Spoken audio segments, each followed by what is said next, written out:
Raka adalah seorang remaja yang pendiam dan cenderung pemalu. Hari pertama masuk SMA menjadi pengalaman yang mendebarkan baginya. Dia berasal dari SMP yang berbeda dengan sebagian besar teman-teman sekelasnya. Dalam suasana kelas yang riuh oleh perkenalan siswa baru, Raka lebih memilih duduk di pojok kelas berusaha menyembunyikan kegugupannya. Di sisi lain, Donna adalah gadis yang ceria dan penuh percaya diri. Senyumnya selalu hadir di wajahnya, dan gaya bicaranya yang ramah dengan mudah membuat orang lain merasa nyaman. Ketika giliran Donna memperkenalkan diri di depan kelas, Raka memperhatikan bagaimana suaranya yang lantang dan penuh semangat memenuhi ruangan. Meski Raka tidak tahu kenapa, ada sesuatu tentang Donna yang menarik perhatiannya sejak awal. Hari-hari awal di SMA, Raka dan Donna belum banyak berinteraksi. Namun, semua berubah ketika guru kelas memutuskan untuk mengatur tempat duduk siswa secara acak. Raka dan Donna kebetulan duduk bersebelahan. Awalnya, Raka merasa canggung. Dia jarang berbicara dengan orang baru, apalagi dengan seseorang yang memiliki kepribadian seperti Donna. Tapi Donna, dengan keramahan khasnya memulai percakapan lebih dulu. "Nama kamu Raka kan? Kayaknya aku pernah dengar nama kamu waktu pembagian kelompok ekskul," kata Donna sambil tersenyum. Raka hanya mengangguk sambil tersenyum kecil. Donna tidak menyerah dengan respon dingin itu.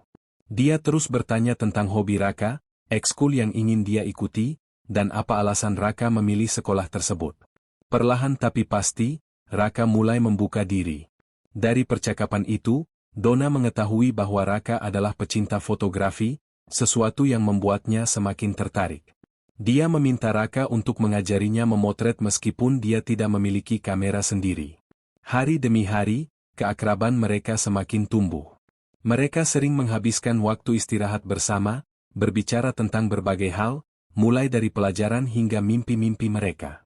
Suatu hari, Donna berkata, "Aku tuh selalu penasaran sama orang pendiam kayak kamu.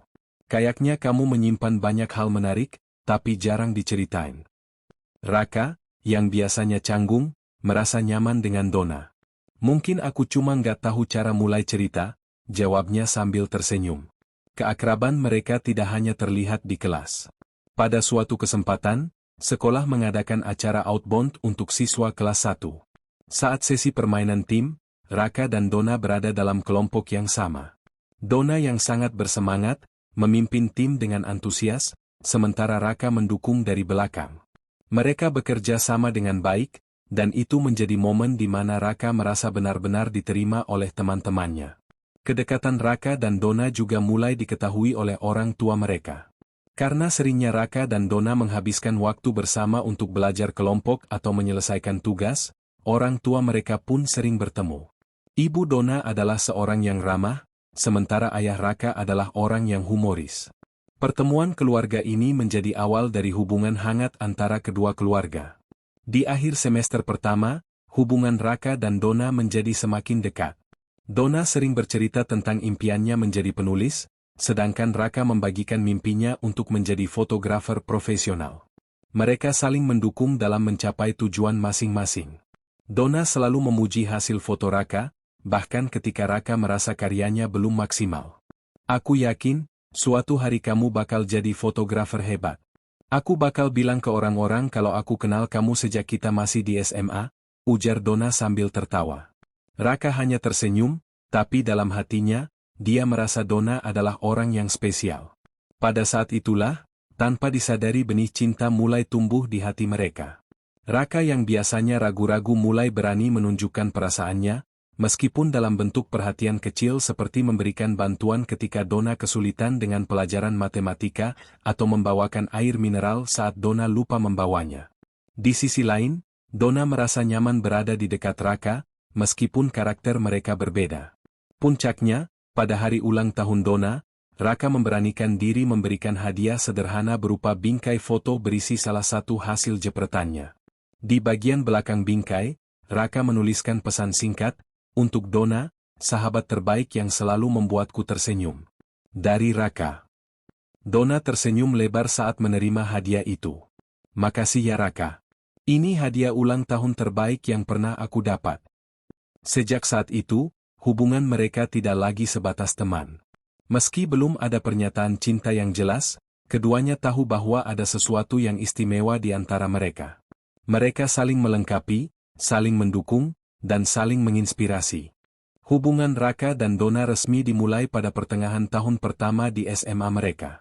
Setelah beberapa bulan penuh canda, tawa, dan saling berbagi cerita, Raka akhirnya memberanikan diri untuk mengungkapkan perasaannya.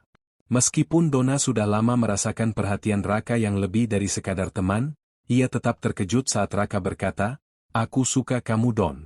Mau nggak jadi pacarku?" Dengan nada gugup dan wajah yang memerah. Donna tersenyum lebar. "Aku pikir kamu nggak bakal ngomong-ngomong gini." "Iya, aku mau," jawabnya singkat namun penuh arti. Hari-hari mereka sebagai pasangan baru dipenuhi kebahagiaan. Donna dengan kepribadiannya yang ceria, sering membawa warna ke dalam hidup Raka yang cenderung tenang dan serius. Sementara itu meskipun pendiam, Raka selalu punya cara untuk membuat Donna merasa istimewa. Dia sering menangkap momen-momen kebersamaan mereka melalui kamera dan memberikannya kepada Donna sebagai bentuk kenangan kecil. Namun seperti halnya hubungan lain, kisah cinta mereka tidak selalu berjalan mulus. Perbedaan karakter mereka yang awalnya terasa saling melengkapi, perlahan mulai menimbulkan gesekan. Donna adalah tipe orang yang spontan dan emosional, sementara Raka cenderung berpikir logis dan lebih suka merencanakan segalanya. Suatu ketika, mereka bertengkar hanya karena hal kecil, pilihan tempat makan. Donna yang suka mencoba makanan baru, mengusulkan restoran yang belum pernah mereka datangi sebelumnya. Namun, Raka menolaknya karena merasa restoran itu terlalu mahal untuk kantong mereka sebagai pelajar. "Kenapa sih kamu selalu mikir ribet? Sesekali kita nikmatin aja Rak," keluh Donna dengan nada kesal. "Aku cuma nggak mau kita boros. Lagian, tempat yang biasa kita datengin juga enak kan?" balas Raka, mencoba menjelaskan. Pertengkaran kecil itu akhirnya selesai setelah Donna meminta maaf karena terlalu emosional, dan Raka mengalah dengan mengajak Donna ke restoran yang dia inginkan. Namun, kejadian seperti ini sering terjadi, menunjukkan bahwa hubungan mereka penuh dengan dinamika pasang surut. Meski sering bertengkar, Raka dan Donna selalu menemukan jalan untuk kembali bersama. Mereka saling belajar untuk lebih memahami satu sama lain. Donna mencoba untuk lebih sabar, sementara Raka berusaha untuk lebih fleksibel. Setiap kali mereka berbaikan, Donna selalu berkata, "Kita ini kayak puzzle ya. Meski sering gak cocok, tapi kalau disusun dengan benar, kita pas." Tantangan lain dalam hubungan mereka datang dari dunia luar. Teman-teman mereka sering menggoda karena hubungan yang terlihat seperti roller coaster. Bahkan beberapa teman dekat Donna sempat menyarankan agar dia berhenti mencoba mempertahankan hubungan tersebut. "Kenapa kamu gak cari cowok lain aja Don? Raka itu kayaknya terlalu serius buat kamu," ujar salah satu temannya. Namun, Donna selalu membela Raka. "Dia memang serius, tapi aku tahu dia peduli. Dia cuma punya cara yang beda untuk nunjukinnya." Di sisi lain, Raka juga sering merasa ragu. Kadang-kadang, dia berpikir apakah dia cukup baik untuk Donna yang begitu ceria dan penuh semangat. Tapi setiap kali melihat senyuman Donna atau mendengar dia berkata, "Aku nggak pernah nyesel pacaran sama kamu," keraguan itu lenyap. Setelah 3 tahun bersama, mereka mulai membicarakan masa depan. Donna bercita-cita menjadi seorang penulis, sedangkan Raka ingin mengejar karir sebagai fotografer profesional. Mereka sering berbicara tentang rencana kuliah dan bagaimana mereka bisa tetap bersama meskipun jurusan dan kampus mereka nanti mungkin berbeda. Namun, masa kuliah membawa tantangan baru bagi hubungan mereka. Jarak yang memisahkan membuat komunikasi menjadi lebih sulit. Pertengkaran kecil karena kesalahpahaman seringkali menjadi besar hanya karena kurangnya waktu untuk saling menjelaskan. Di tahun pertama kuliah, mereka sempat putus selama beberapa bulan. Raka mengingat malam itu dengan jelas. "Mungkin kita butuh waktu buat sendiri-sendiri," kata Donna dengan mata berkaca-kaca. Raka hanya bisa menatapnya, merasakan hatinya hancur. Meski berat, dia setuju. Namun selama mereka berpisah, baik Raka maupun Donna menyadari bahwa mereka tidak bisa melupakan satu sama lain. Setelah 3 bulan, Donna menghubungi Raka lebih dulu. "Aku nggak bisa Rak. Aku kangen sama kamu," katanya di telepon. Raka tidak bisa menahan senyumnya meski air mata mengalir di pipinya.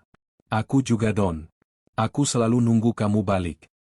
Sejak saat itu, mereka memutuskan untuk lebih serius menjaga hubungan mereka.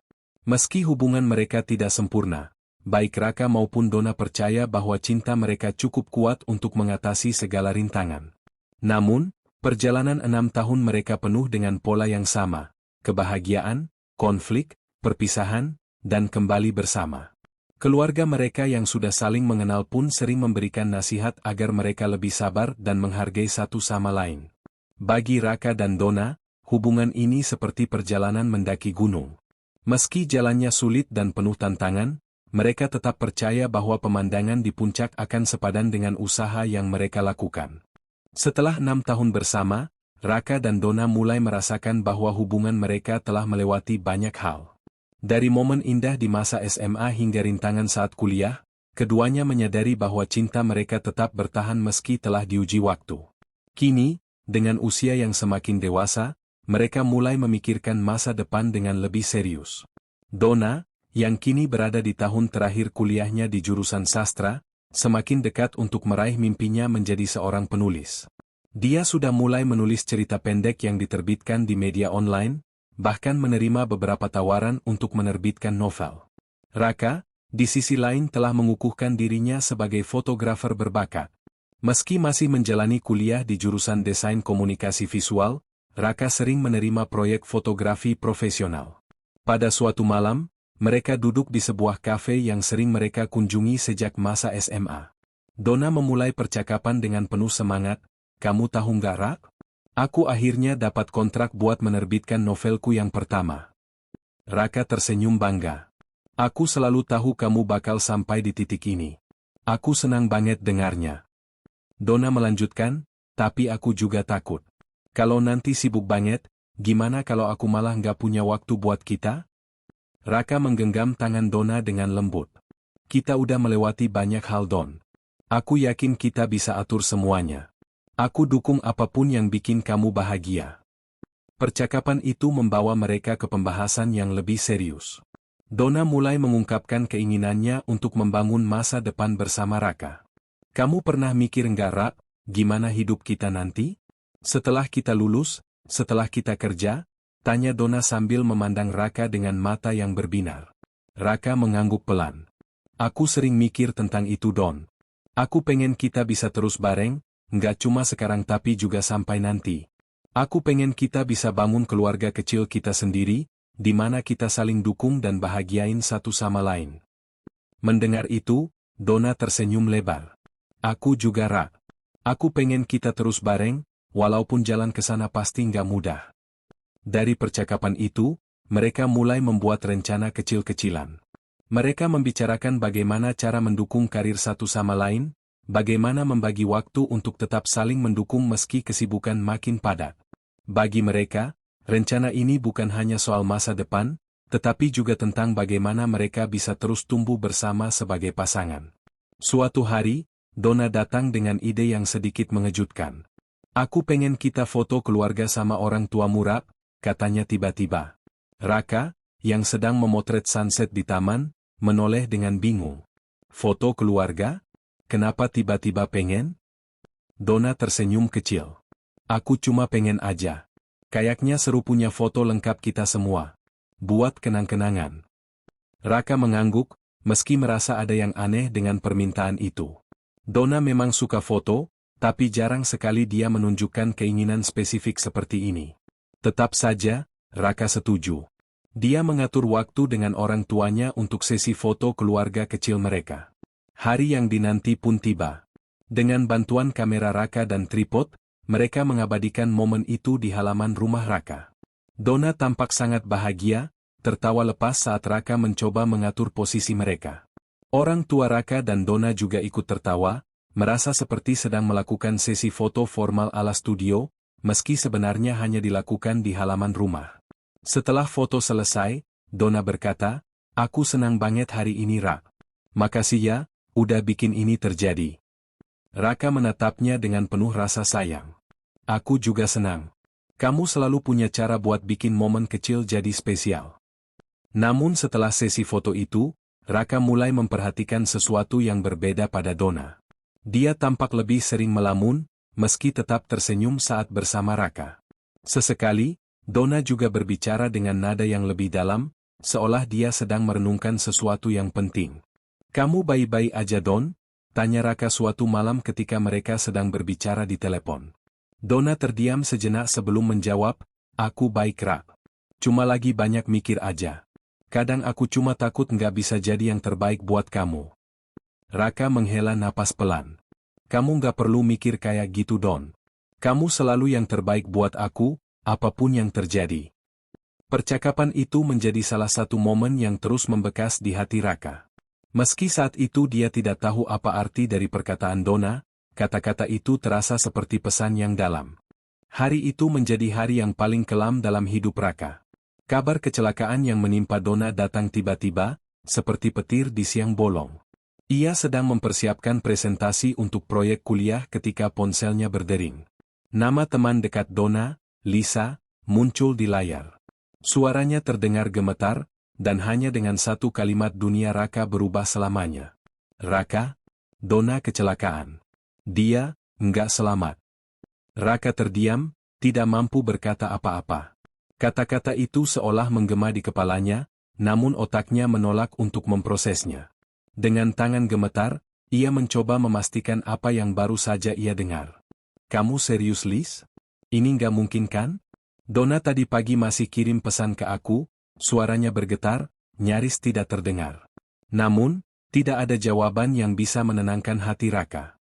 Lisa mengonfirmasi bahwa Donna meninggal di tempat karena kecelakaan parah saat dalam perjalanan pulang dari acara kampusnya. Tanpa pikir panjang, Raka segera pergi ke rumah sakit tempat Donna dibawa.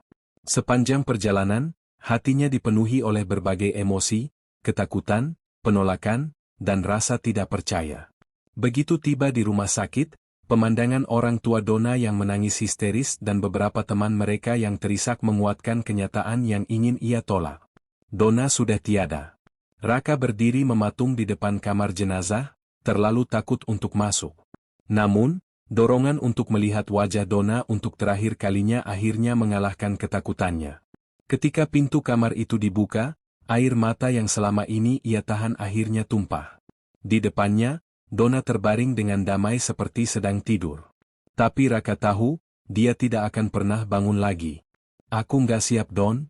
Kamu nggak boleh pergi gini aja," bisiknya sambil menggenggam tangan Donna yang dingin. Pemakaman Donna berlangsung 2 hari kemudian.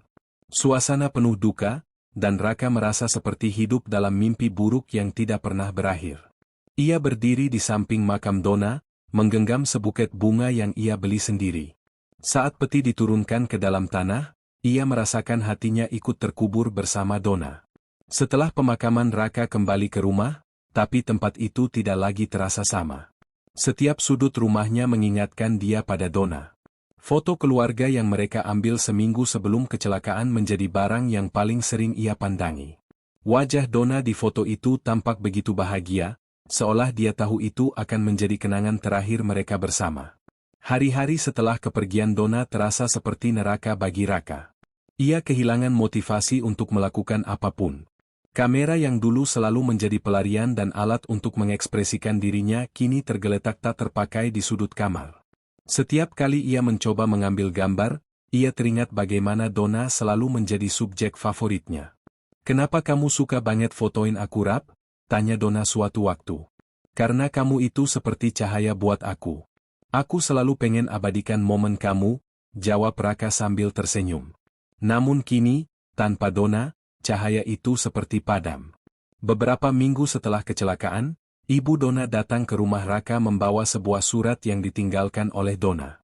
Surat itu ditemukan di kamar Donna, tersimpan rapi di dalam kotak berisi barang-barang pribadi.